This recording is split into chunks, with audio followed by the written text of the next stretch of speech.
noches, familia dominicana. Hoy tenemos, como Edwin dijo, un programa de película.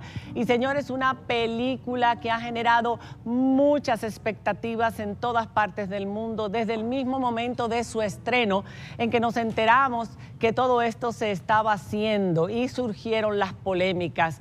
Mañana se estrena en República Dominicana la película Sound of Freedom, Sonido de Libertad, una película de bajo presupuesto sobre el oscuro mundo del tráfico de niños para explotación sexual, que luego de ese estreno, ustedes recuerdan, generó muchísima polémica y se convirtió en la película más vista ese primer fin de semana del 4 de julio, superando en recaudación a la saga de la película Indiana Jones. Está producida por el actor y productor mexicano Eduardo Verástegui. Ustedes recuerdan, ha estado con nosotros en 2 ocasiones, hace muchos años, antes de su conversión y luego de su conversión. Fue protagonizada por alguien muy especial. Otra película que también generó mucha controversia, la película La Pasión de Cristo. El protagonista de esta película también es Jim Caviezel, el mismo que protagonizó esa película, y cuenta en su reparto con estelares actrices como Mira Sorvino, ganadora de premios Oscar, y nuestro querido Manny Pérez. Hoy vamos a tener algunos miembros de ese reparto con nosotros, pero está basada en la vida y el trabajo de un ex agente de la CIA y del Departamento de Seguridad Nacional de los Estados Unidos, más conocido en inglés por sus siglas en inglés como Homeland Security. Él se llama Tim Ballard. Y vamos a ver, antes de conversar con él, porque lo tenemos aquí en exclusiva, una pequeña sinopsis de esta película. Veamos. Sonido de Libertad, basada en una increíble historia real, trae luz y esperanza al oscuro mundo del tráfico de menores. Después de rescatar a un niño de los traficantes, un agente federal descubre que la hermana del niño todavía está cautiva y decide embarcarse en una peligrosa misión para salvarla. Con el tiempo en su contra, renuncia a su trabajo y se adentra en lo profundo de la selva colombiana, poniendo su vida en riesgo para liberarla y traerla de vuelta a casa.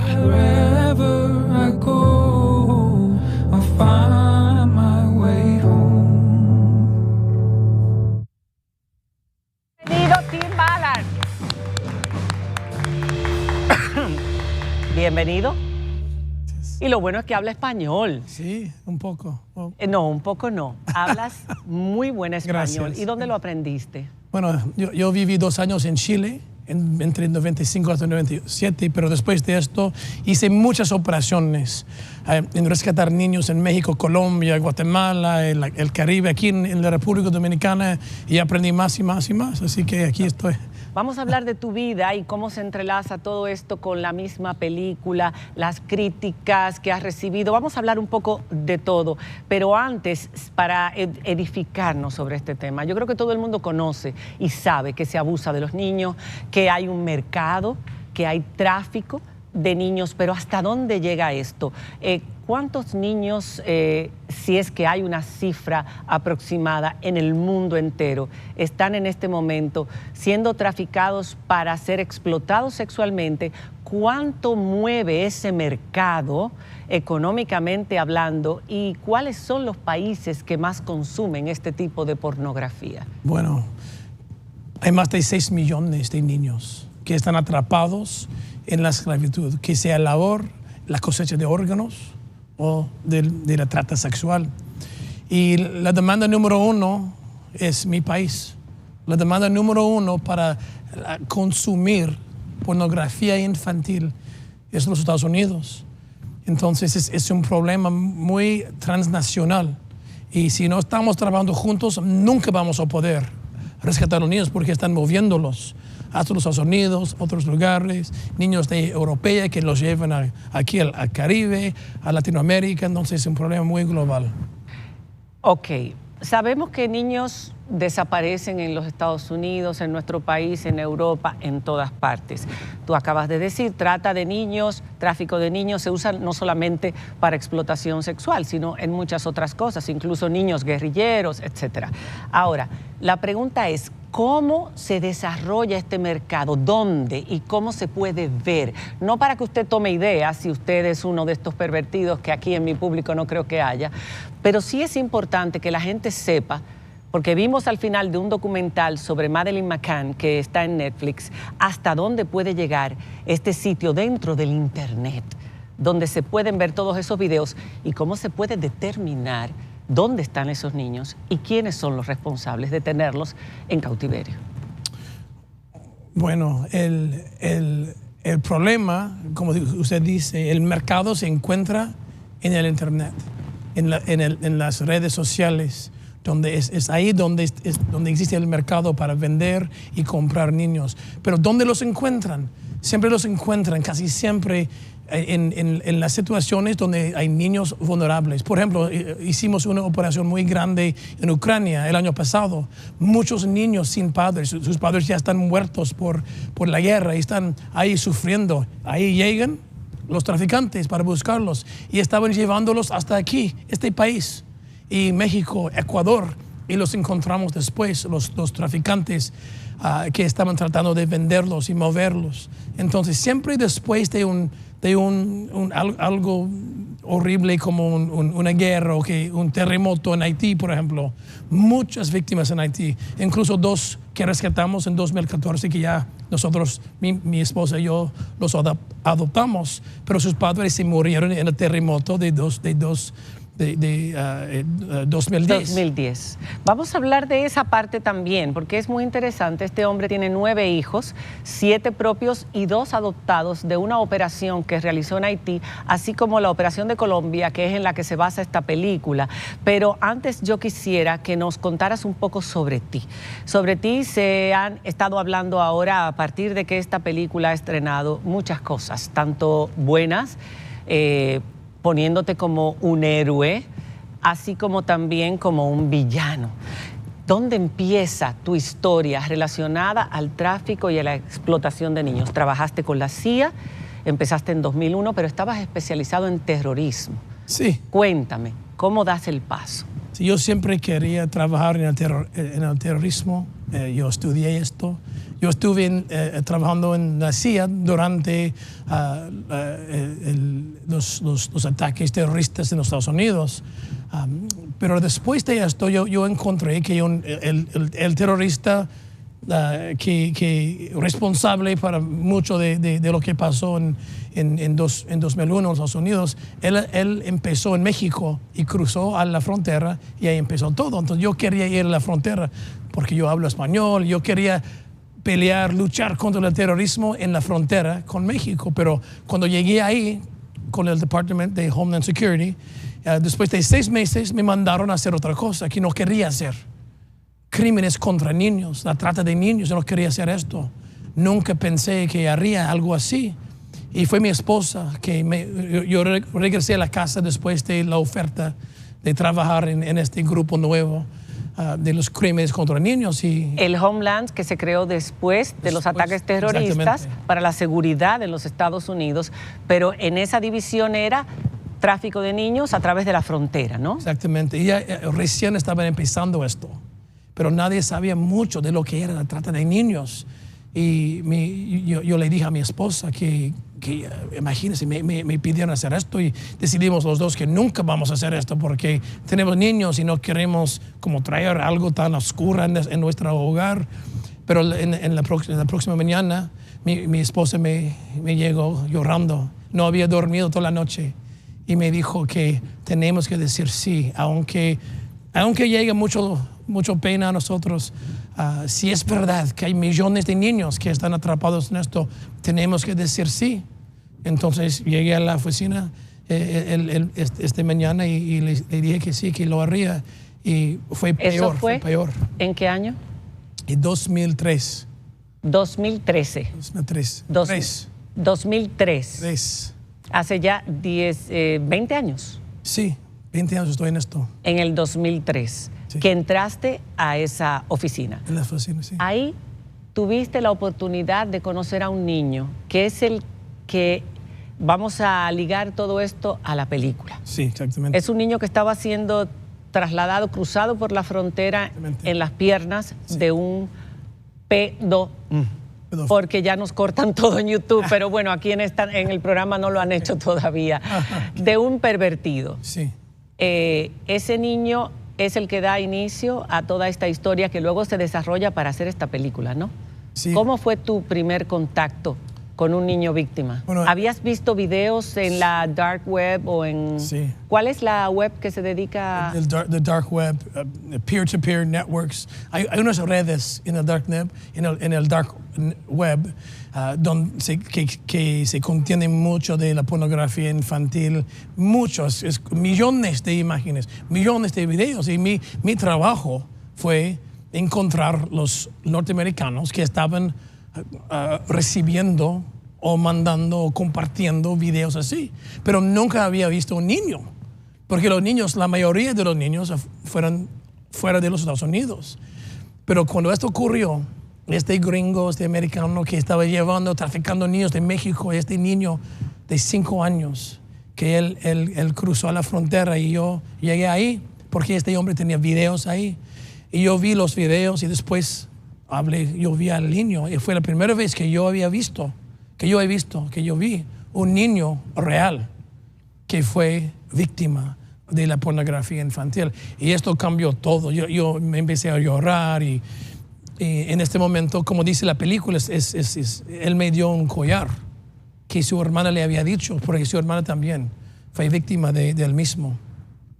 Y el collar tiene mi nombre. Y yo dije al director Alejandro Monteverde, por favor, no ponga esto en la película porque nadie va a creer que este niño tenía un collar con mi nombre. Y bueno, San Timoteo. Exactamente. Es una cita bíblica. Sí. Y para mí fue un símbolo. Cambió todo. Yo en este momento yo supe que todo era un mensaje de Dios. Exactamente, para Porque mí. eres un hombre de fe. Sí. Aunque eres californiano, también estudiaste en Utah. Sí. Y eres mormón. Sí. Aquí conocemos muy bien a los mormones, están en todas partes. Sí. Y sigue siendo mormón a día de hoy, como hombre de fe, ¿no? Sí. Entonces, a partir de conocer a este niño, te involucras en 2 operaciones importantes, la de Haití y la de Colombia. Exactamente. Dime qué pasó en esas 2 operaciones y por qué decidiste separarte de Homeland Security y arriesgarte en un mundo solo, sin el backup de quienes realmente han sabido cómo manejar estos temas. Bueno, lo que pasó es que yo estaba trabajando 2 casos. Yo pensaba que estos casos iban a ser casos de los Estados Unidos, que podría utilizar el poder y la autoridad del sistema de mi gobierno. Un caso fue de un niño ciudadano estadounidense, pero también de Haití. Sus padres, todos fueron haitianos, y él fue secuestrado en Puerto Príncipe. Y yo quería ayudarle, yo quería encontrarle.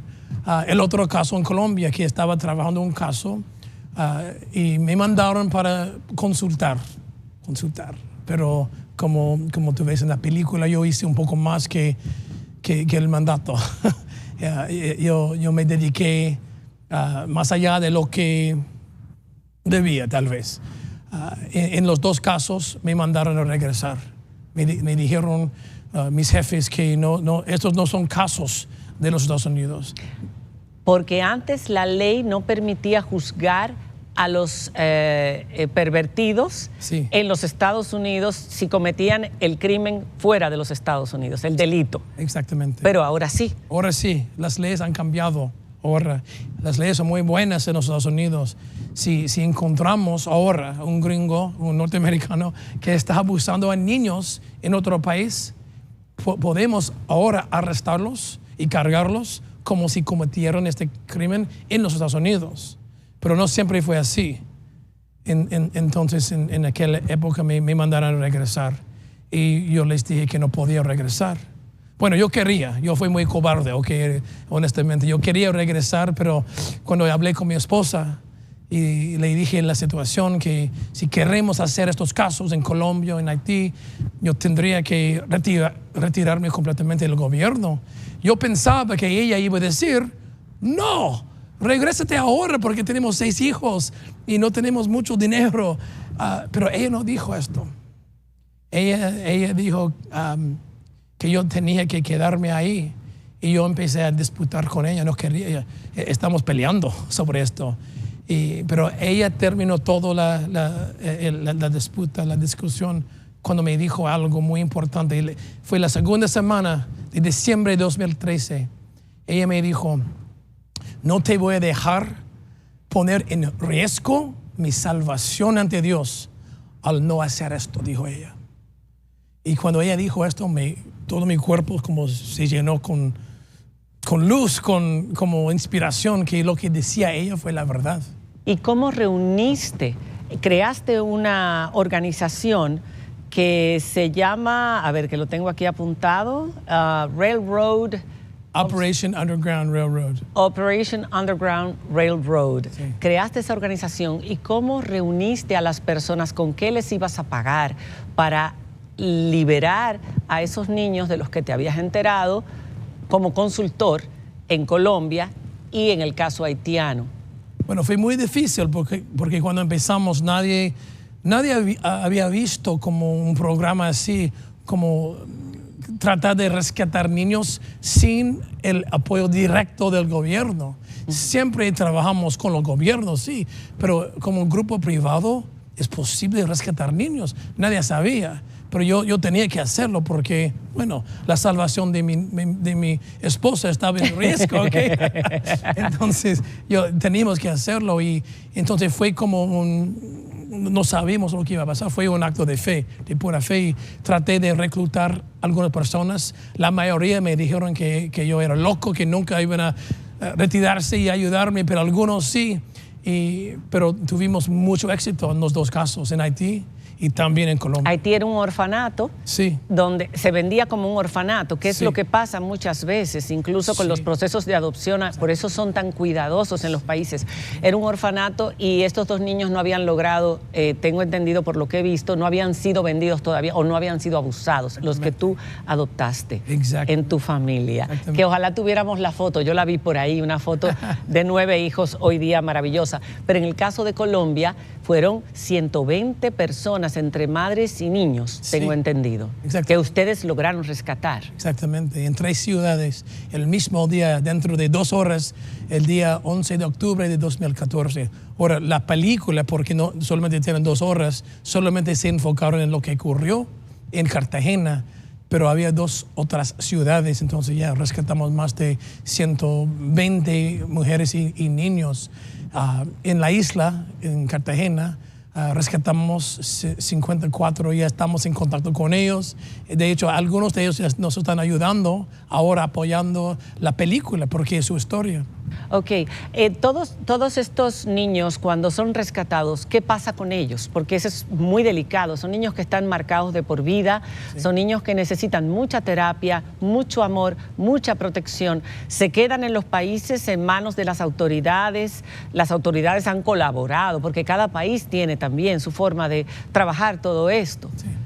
Sí, bueno, lo que hacemos siempre, y lo hicimos en este mismo caso en Colombia, en la película, es que siempre encontramos instituciones fuera del gobierno, porque no confiamos completamente en lo que provee el Estado. Siempre encontramos grupos privados que ya están ahí, que son expertos en el cuidado posterior.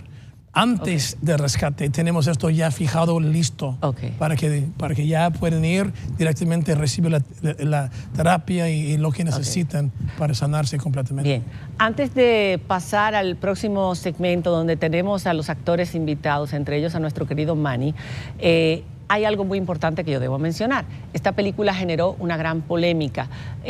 Muchas personas empezaron a decir que el mundo no quiere, las autoridades o las élites del mundo del poder no quieren que la gente vea esta película porque como hay tanta gente involucrada, de hecho con el caso de Jeffrey Epstein nos pudimos dar cuenta de que hay mucha gente de mucho dinero que también tiene este tipo de de divertimento, de perversión, y que nunca han sido procesados. Solamente fue Jeffrey y la mujer. Al final a Jeffrey lo colgaron en la cárcel.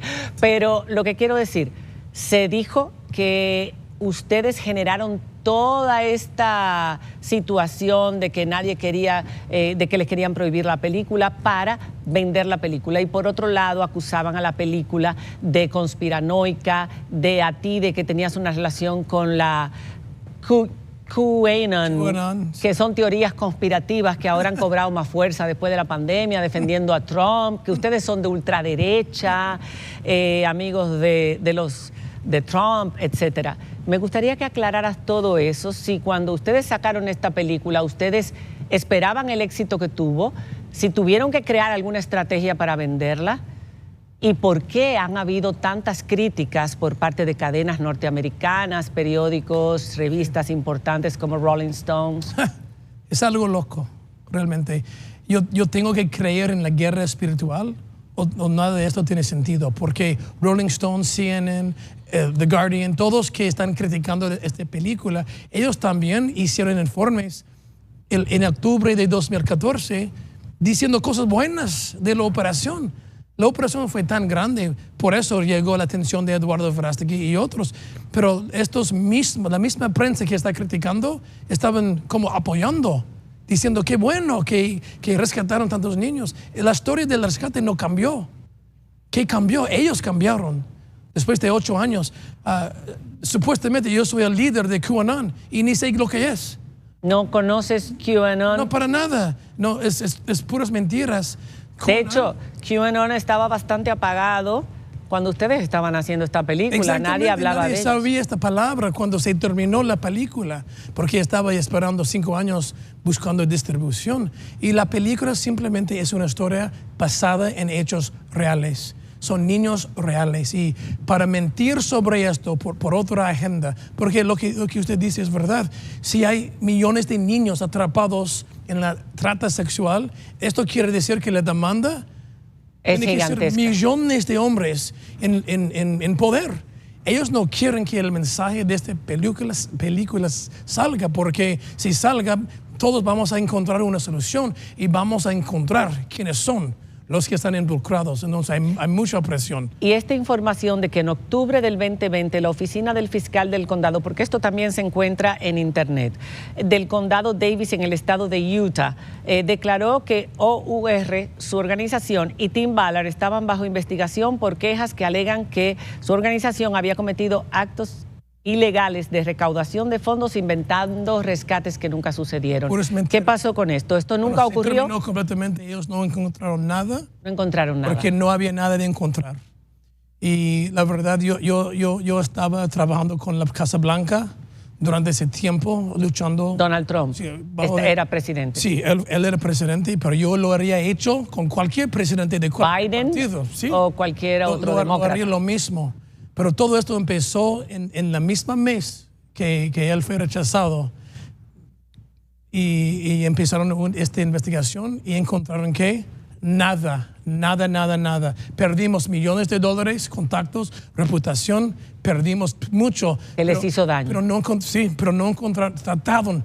Ellos querían que fuéramos culpables de algo, pero no podían encontrar nada. Todo eso se terminó y ya no están investigando.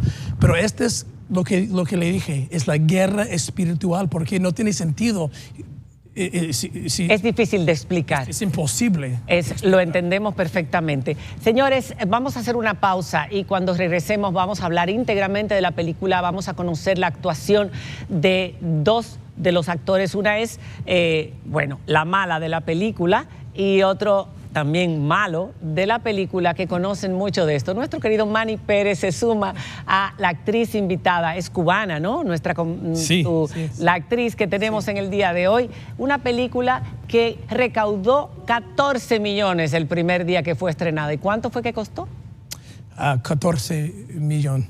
Lo mismo. Sí. Lo mismo el primer día lo recaudó. Sí. Impresionante. Y lo que ha seguido recaudando con el apoyo de todo el mundo y sobre todo porque ha conmovido mucho a toda la audiencia. Cuando regresemos después de la pausa, seguimos hablando de Sound of Freedom.